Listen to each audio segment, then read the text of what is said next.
Hello बच्चों, कैसे हैं आप लोग? अच्छे हैं। उम्मीद करता हूँ आप लोग अच्छे होंगे और अपने परिवार का अच्छे से ख्याल रख रहे होंगे। देखिए, आज हम लोग स्टार्ट करते हैं साइंस का first chapter, matter in our surrounding. ठीक है, जैसा कि आप लोगों से प्रॉमिस किया गया था कि हर अल्टरनेटिव डेज पर आपको मैथ्स और साइंस के लेक्चर्स मिलेंगे। तो आज साइंस का हम लोग स्टार्ट करने जा रहे हैं lecture number 1, matter in our surrounding. देखिए, सबसे पहले इस चैप्टर का डिफाइन करते हैं कि इसका मीनिंग क्या है। चैप्टर का मीनिंग क्या है? यहाँ पर दो वर्ड है, matter in our surrounding. What do you mean by matter? Matter पर आने से पहले हम लोग ये समझेंगे कि सराउंडिंग का मीनिंग क्या होता है। What is the meaning of this word surrounding? Surrounding means what ever thing around you. जो भी आपके आसपास है वो सारा का सारा आपका सराउंडिंग होता है। देखो, इन्वायरमेंट और सराउंडिंग में थोड़ा सा डिफरेंस होता है। डिफरेंस क्या होता है इसमें इन्वायरमेंट और सराउंडिंग के बीच में? डिफरेंस ये है कि अगर हम लोग इन्वायरमेंट की बात करें तो इन्वायरमेंट का भी मतलब ये होता है जो हमारे आसपास में, लेकिन इन्वायरमेंट में बहुत सारी चीज़ें इंक्लूड हो जाती हैं। डैट मीन्स हमारे आसपास में जितने भी लिविंग थिंग है, जितने भी नॉन लिविंग थिंग है, जो वेदर कंडीशन है, इमोशंस वगैरह, ये सारी चीज़ें इन्वायरमेंट पे इंक्लूड होती हैं। लेकिन यहीं पर अगर हम बात करें सराउंडिंग की, तो surrounding means the objects around अस। वो ऑब्जेक्ट्स लिविंग भी हो सकते हैं और वो ऑब्जेक्ट नॉन लिविंग भी हो सकते हैं। तो we are basically dealing with the objects around us. Environment means the objects around us. जैसे अगर मान के चलो हमारे आसपास में चेयर है, हमारे आसपास में टेबल है, हमारे आसपास में बहुत सारी चीज़ें, जितनी भी लिविंग चीज़ और जितनी भी नॉन लिविंग थिंग्स हैं, ये सारी मिलके हमारा सराउंडिंग बनाती हैं। ठीक, अब ज़रूरत क्या पड़ी इन सराउंडिंग के बारे में जानने के लिए? ज़रूरत ये पड़ी कि सराउंडिंग में ये जो चीज़ें हैं इनके बारे में जानते हैं। हमने देखा हमारे आसपास में जो चीज़ें हैं उनका अलग अलग शेप होता है, अलग अलग साइज़ होता है, अलग अलग टेक्सचर होता है। मतलब वो किस चीज़ से मिलके बनी हुई हैं। जब उनका लुक अलग है, जब उनका शेप अलग है, जब उनका साइज़ अलग है, तो मतलब इनके अंदर कुछ तो डिफरेंट होगा। तो उसी चीज़ को जानने के लिए साइंटिस्ट एंड फिलोसोफर थोड़े से क्यूरियस हुए। उन्होंने जानना चाहा कि हर चीज़ जो हमारे आसपास में उसका अलग अलग शेप क्यों है, अलग अलग साइज़ क्यों है। इन बातों को ध्यान में रखते हुए सराउंडिंग में इंटरेस्ट उनका जागा कि इनके बारे में सीखा जाए। तो इस चैप्टर में हमें यही जानना है कि हमारे आसपास में जो भी सराउंडिंग में चीज़ें हैं उनके बारे में हमें जानना है। ठीक, तो आइए शुरुआत करते हैं। देखिए, आप लोगों को पेन पेपर लेके बैठना है, साथ ही साथ नोट्स बनाने हैं। मैं आप लोगों का टाइम सेव करने के पॉइंट ऑफ व्यू से कुछ इंपॉर्टेंट पॉइंट्स को लिख दूंगा, बाकी फिर आपको ऑन द स्पॉट जो चीज़ें और एक्सप्लेन करनी होगी वो कर दिया जाएगा। ठीक है, तो पूरे ध्यान से समझना, और जहाँ जो ना समझ आए या जो भी आपके सजेशन रहे वो आप कमेंट बॉक्स में एक बार बता देना। ठीक, चलो तो स्टार्ट करते हैं। देखो, different variety of thing around us with different shape and size. हमारे आसपास में जैसा कि आपको मैंने बताया कि बहुत सारी चीज़ हैं जिनका अलग अलग शेप होता है और अलग अलग साइज होता है। ठीक है, तो उनके बारे में हम लोग जानना चाह रहे हैं। ठीक है, अब दूसरा टर्म यहाँ पर क्या है? मैटर। आखिरकार मैटर क्या होता है? तो बेटा ध्यान से सुनना, ये एक अच्छी टर्म है। सराउंडिंग हमें क्लियर हुआ, the objects around us is known as surrounding. ठीक, अब मैटर क्या होता है? देखो, इस यूनिवर्स में, यूनिवर्स का मतलब समझते हैं? यूनिवर्स का मतलब होता है ब्रह्मांड। इस पूरे ब्रह्मांड में, अच्छा ब्रह्मांड का मतलब कई लोगों को लगता है स्पेस। देखो, स्पेस यूनिवर्स नहीं है, स्पेस का कई लाखों गुना मिलके तब जाके हमारा क्या बनता है? यूनिवर्स। यूनिवर्स का मतलब होता है, जैसे हमारा अर्थ एक प्लेनेट है, मैं इसको आसान शब्दों में समझाता हूँ। जैसे हमारा अर्थ एक प्लेनेट है, ऐसे ही बहुत सारे प्लैनेट्स हैं, और इन प्लैनेट्स के साथ में बहुत सारे स्टार्स हैं। तो सारे प्लैनेट, सारे स्टार और जितने भी सेलेस्टियल ऑब्जेक्ट्स वगैरह हैं, इन सबको मिला के हमारा यूनिवर्स तैयार होता है। तो समझ आया यूनिवर्स का मतलब क्या होता है? इस यूनिवर्स में पाई जाने वाली वो हर ऑब्जेक्ट जिसके पास दो प्रॉपर्टी हैं। दो प्रॉपर्टी कौन कौन सी? फर्स्ट वन इज, जब हम उसको तोलें, जब हम उसका वेट करें, तो उसके पास कुछ ना कुछ वेट हो, मतलब कुछ ना कुछ कंटेंट हो, उसके अंदर मास हो, उसका कुछ ना कुछ वजन हो। अच्छा, मास में और वेट में अंतर होता है, यह हम आगे के चैप्टर में पढ़ेंगे, अभी टेंशन नहीं लेना। अभी बस आपको इतना जानना है, जैसे ये मार्कर है, इस मार्कर का कुछ वजन होगा, तो इसके अंदर कुछ भरा हुआ है ना, कंटेंट है इसका। वैसे आप इतना जान लो कि मास का मतलब होता है total content of the body. इस बॉडी के अंदर जो भी भरा हुआ है वो उसका मास है। अब जिस ऑब्जेक्ट के पास मास हो और जिसको अगर हम कहीं पे रखें, जैसे हमने इसको यहाँ पर रखा, क्या इसने स्पेस ऑक्यूपाई किया? तो हम क्या बोलेंगे, इस ऑब्जेक्ट के पास दो प्रॉपर्टी हैं। First one is mass, another one is it occupy volume, ये जगह घेर रहा है, वॉल्यूम या space. That means this, due to this these two properties, this object is known as matter. इसको साइंटिस्ट क्या कहते हैं, मैटर। दैट मीन्स एक और डेफिनेशन आती है हमारे पास कि मैटर क्या होता है। देखो, everything in the universe having mass, जिसके पास मास है, एंड ऑक्यूपाई वॉल्यूम, और जगह घेरता है, उसको हम क्या बोलेंगे, मैटर। ठीक है, इस चैप्टर में हमें बस टर्म्स क्लियर होनी चाहिए, थ्योरी के नाम पर ऐसा कुछ नहीं है, बस एक कहानी है। अब देखो, साइंस को आप कहानी टाइप मान के चलोगे तो आपको बहुत अच्छे से क्लियर होगा। हमने चैप्टर की शुरुआत कहाँ से करी, चैप्टर की शुरुआत करी हमने difference between environment and surrounding से। फिर हमने देखा कि सराउंडिंग में ऑब्जेक्ट्स होते हैं, उन ऑब्जेक्ट्स के पास अगर दो प्रॉपर्टी हैं, मास और वॉल्यूम, तो वो ऑब्जेक्ट क्या कहलाएगा, मैटर। समझ आया हमें? ठीक है। अब मैटर के बारे में और जानना चाहा, किसने जानना चाहा, फिलोसोफर्स ने। अच्छा, अब आपको एक और बात पता होनी चाहिए कि साइंटिस्ट और फिलोसोफर में क्या डिफरेंस होता है। देखिए, आप ऐसा कह सकते हैं, जैसे एक एग्जांपल लेते हैं हम किसी कंपनी का। किसी कंपनी के अंदर जैसे एम्प्लॉयज़ होते हैं और जो बॉस होता है, एम्प्लॉयज़ से ही ऐसा माना जाता है कई बार कि जो काम एम्प्लॉयज़ कर रहे हैं वो सारा का सारा काम बॉस को अच्छे से आता है, तभी उनको ऑपरेट कर पा रहे हैं। और अगर नहीं भी आता तो उनको ये पता है कि उस काम को करने से क्या रिजल्ट निकलेगा, इतना तो पता है। तो वही है यहाँ पर, आप इस एग्जाम्पल को रिलेट करो फिलोसोफर और साइंटिस्ट से। जो एम्प्लॉयज़ थे ना कंपनी के अंदर, वो यहाँ पर मान के चलिए साइंटिस्ट हैं, और जो वहाँ पर बॉस थे वो यहाँ पर मान के चलिए कौन है, वो यहाँ पर है फिलोसोफर। मतलब साइंटिस्ट लोग जब काफ़ी मेहनत करते हैं, एक्सपेरिमेंट, वो लोग एक्सपेरिमेंट करते हैं, रिजल्ट निकलता है, एक्सपेरिमेंट करते हैं, रिजल्ट निकलता है, एक्सपेरिमेंट करते हैं, रिजल्ट निकलता है। तो एक्सपेरिमेंट कर करके उनके पास इतना सारा एक्सपीरियंस हो जाता है कि वो बाद में चीज़ों को देखते हैं और सीधा रिजल्ट बोलते हैं। उसके बाद में फिर जो साइंटिस्ट लोग होते हैं वो उस पर एक्सपेरिमेंट करते हैं और उसको प्रूफ करते हैं, और अगर सही साबित नहीं होता तो बता देते हैं फिलोसोफर को, सर आपने जो कहा है वो गलत है, या ये इसमें एडिटिंग की जाए। Is it clear? तो वही है कि अब मैटर के बारे में देखो, किसी भी चीज़ के बारे में सबसे पहले सोचा जाता है, देन करा जाता है। तो फिलोसोफर लोगों ने यही आसपास की चीज़ों को देखते हुए मैटर के बारे में जानना चाहा। सबसे पहले तो उन्होंने कह दिया कि ये मैटर है। अब मैटर के बारे में उन्होंने जब जानना चाहा तो उन्हें पता चला, अच्छा, आप दो जगह के फिलोसोफर एक साथ इस पे काम कर रहे थे, Indian philosopher and Greek philosopher. At last दोनों का जो रिजल्ट था वो सेम ही था, और उन्होंने क्या कहा कि इस दुनिया का हर मैटर 5 चीज़ों से मिलकर बना हुआ है, जिसको हमारे इंडियन फिलोसोफर एक टर्म देते हैं पंच तत्व।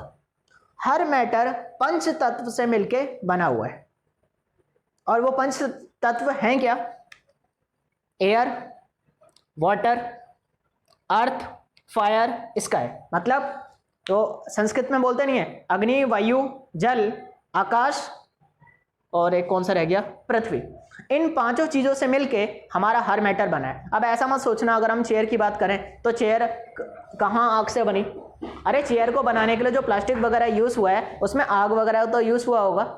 कहने का मतलब ये, डायरेक्टली आपको नजर आए या इनडायरेक्टली नजर आए, हर मैटर को बनाने में इन 5 चीज़ों ने कहीं ना कहीं योगदान दिया है।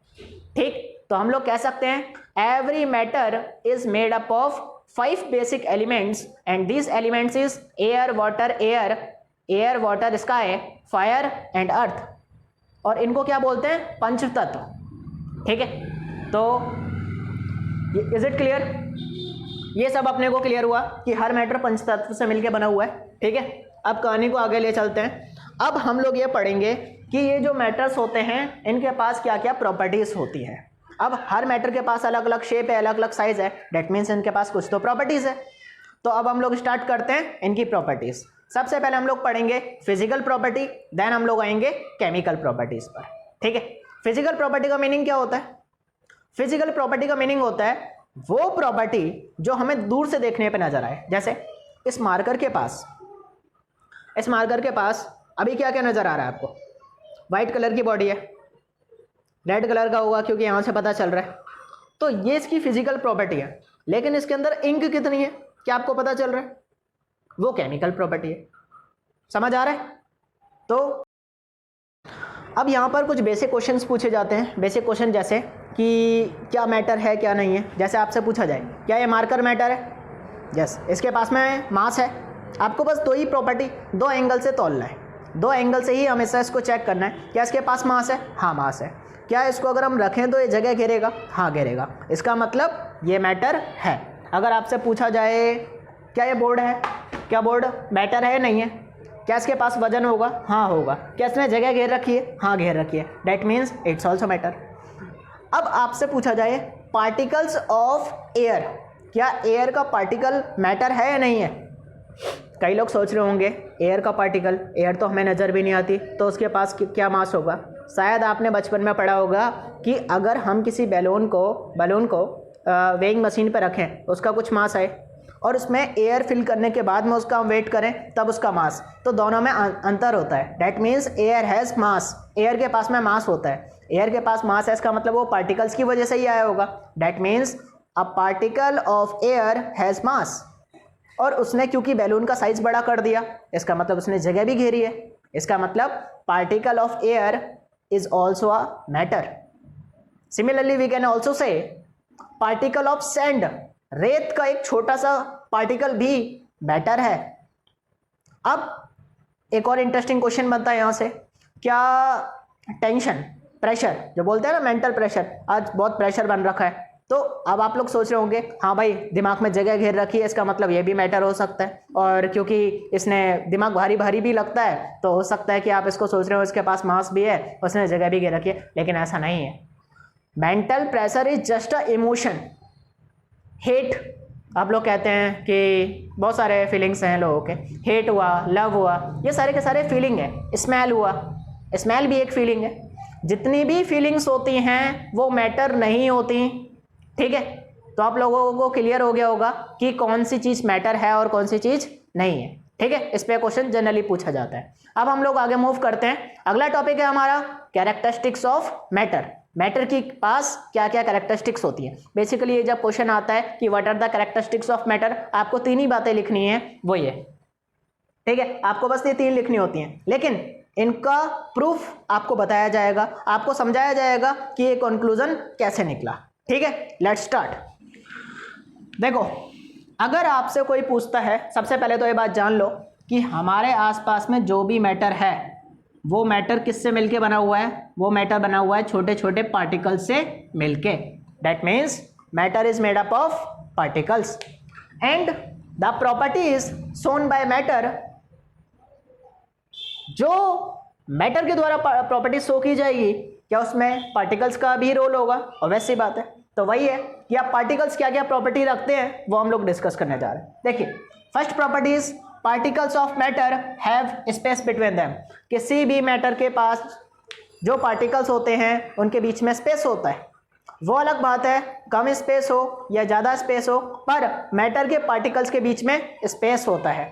इस चीज़ को प्रूफ करने के लिए एक एक्टिविटी की जाती है, वो एक्टिविटी को ध्यान से समझेंगे। देखिए, एक हमने क्या किया, ग्लास का बीकर लिया। किसका लिया? ग्लास का बीकर लिया, और इसमें हमने यहाँ तक पानी को डाला। जितना भी आपने पानी डाला बस आप उसको मार्क कर देना। हमने मार्क कर दिया। अब क्या करते हैं, इसके अंदर हम लोग डालते हैं शुगर क्रिस्टल्स, चीनी के दाने। हमने इसमें शुगर क्रिस्टल्स डाले। डालने पर आप जस्ट ऑब्जर्व करेंगे, मान के चलिए आपने 3-4 चम्मच डाल दिया। 3-4 चम्मच चीनी डालने के बाद आप ये ऑब्जर्व करेंगे कि इसका जो लेवल है वो थोड़ा सा राइज कर चुका होगा। लेवल थोड़ा सा राइज कर चुका हुआ, करेगा नहीं करेगा? करेगा। लेवल राइज किया। लेवल राइज करने से क्या पता चला कि वैसी बातें करना भी चाहिए। चीनी के जो क्रिस्टल्स थे उन्होंने वहाँ पर जाके जगह घेरा होगा, लेकिन जब आप इसको डिज़ोल्व कर देंगे, डिज़ोल्व करने के बाद आप बाद में पाएंगे कि ये जो लेवल था ना, ये वापस अपने लेवल पर आ चुका है। तो इससे क्या इंडिकेट हुआ? इससे ये इंडिकेट हुआ कि वाटर के पार्टिकल्स के बीच में स्पेस था, तभी तो शुगर के क्रिस्टल्स ने जाके वो स्पेस फिल कर दिया। अगर आपको यकीन नहीं आता तो ये एक्टिविटी आप घर में कर सकते हैं, और करके आप इसको ऑब्जर्व करेंगे। देखो, साइंस को भाई पढ़ने के बाद आप जितना इसको अप्लाई करेंगे आपको उतना ज़्यादा फील आता है। इसीलिए जितना हो सका करें, आप साइंस में पढ़ी हुई चीज़ों को अप्लाई करा करो, और अप्लाई करने के बाद उसको रिलेट किया करो कि ये हमने पढ़ा था और ये देखिए, ये एक्टिविटी आप घर पे कर सकते हैं। तो यहाँ से कंक्लूजन ये निकला कि इस वाटर के पार्टिकल्स के बीच में स्पेस था, ठीक है, और वाटर जो था वो एक मैटर था। तो यहाँ से कंक्लूजन निकलता है, फर्स्ट प्रॉपर्टी हमारी वेरीफाई होती है कि पार्टिकल्स ऑफ मैटर के पार्टिकल्स के पास क्या होता है, space. Is it clear? Okay, now move on to second property. Second property पर चलते हैं।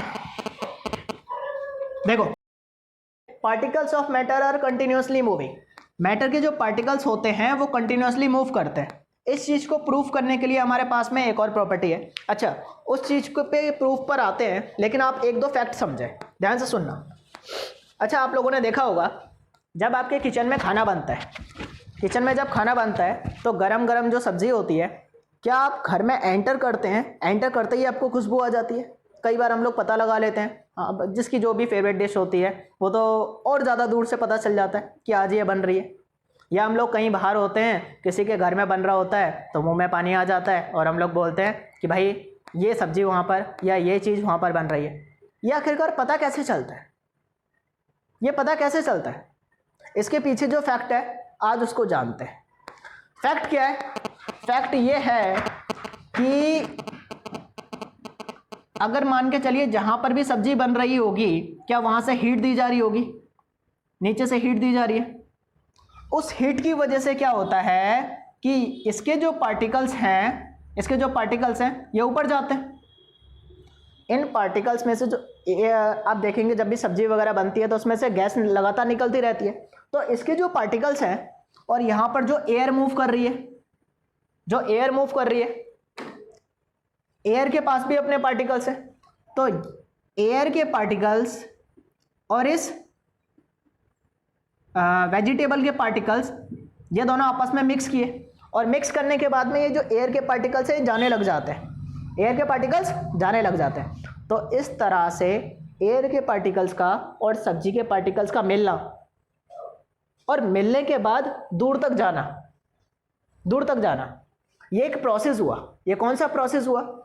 इस प्रोसेस को हम लोग बोलते हैं डिफ्यूजन। क्या बोलते हैं? डिफ्यूजन। अब सबसे पहले इसको समझ लेते हैं कि डिफ्यूजन क्या होता है। Diffusion means the intermixing of two kind of particles on their own. दो से ज्यादा तरीके के पार्टिकल्स का अपने आप मिलना क्या कहलाता है? डिफ्यूजन। साथ ही साथ नोट कर लेना इसको, intermixing of two kind of particles on their own. ठीक। अच्छा, यही डिफ्यूजन प्रोसेस तब भी होता है जब आप लोग रूम में एक जगह परफ्यूम स्प्रे करते हैं और दूसरा इंसान एंटर करते ही बोलता है क्या परफ्यूम तूने स्प्रे किया है? या हम किसी क्लास में परफ्यूम लगा के जाते हैं तो टीचर अक्सर पूछते हैं किसने इतना ज़्यादा परफ्यूम लगाया। तो ये परफ्यूम वाला एग्जाम्पल भी जो है, ये परफ्यूम की खुशबू इतनी दूर से मिल गई, किस वजह से मिली? डिफ्यूजन। क्योंकि अगर मैंने यहाँ से मान के चलिए बोतल स्प्रे किया तो यहाँ पर जो एयर के पार्टिकल्स होंगे उसने परफ्यूम के पार्टिकल्स को लिया और एयर तो लगातार मूव करती रहती है, तो एयर उस पार्टिकल्स को लेकर दूर तक चली गई। दैट मीन्स वो कौन सा प्रोसेस हुआ? वो प्रोसेस था डिफ्यूजन। यहाँ पर भी कौन सा प्रोसेस हो रहा है? डिफ्यूजन। लेकिन यहाँ पर एक और बात हो रही है, उस बात को ध्यान से सुनेंगे। अब ये तो आपको समझ आ गया कि डिफ्यूजन क्या होता है, लेकिन आप एक और बात जानो। अगर हम गर्म सब्जी को रखें और एक ठंडी सब्जी को रखें, एक है हॉट फूड और एक है कोल्ड फूड, आपको किस चीज की खुशबू दूर से आ जाएगी? ऑब्वियसली किसकी आएगी? हॉट फूड की। अब क्यों आएगी इस बात को समझें। जब ये यहाँ से वेजिटेबल की जो खुशबू थी और जो एयर के पार्टिकल्स थे ये अपने आप मिले, यानी कि डिफ्यूजन हुआ। अब डिफ्यूजन और जल्दी होने लग जाता है किस केस में? जिस केस में हीट आ रही हो। हीट का मतलब टेम्परेचर हाई। आपको पता होना चाहिए जब टेम्परेचर किसी भी चीज़ का हाई होता है ना, जैसे मान के चलो यहाँ पर एयर ऐसे ऐसे जा रहे हैं, एयर के पार्टिकल्स ऐसे जा रहे हैं, नीचे से मैंने हीट दे दी तो हीट देने पर क्या होगा? पार्टिकल्स ऐसे जाएंगे, ऐसे।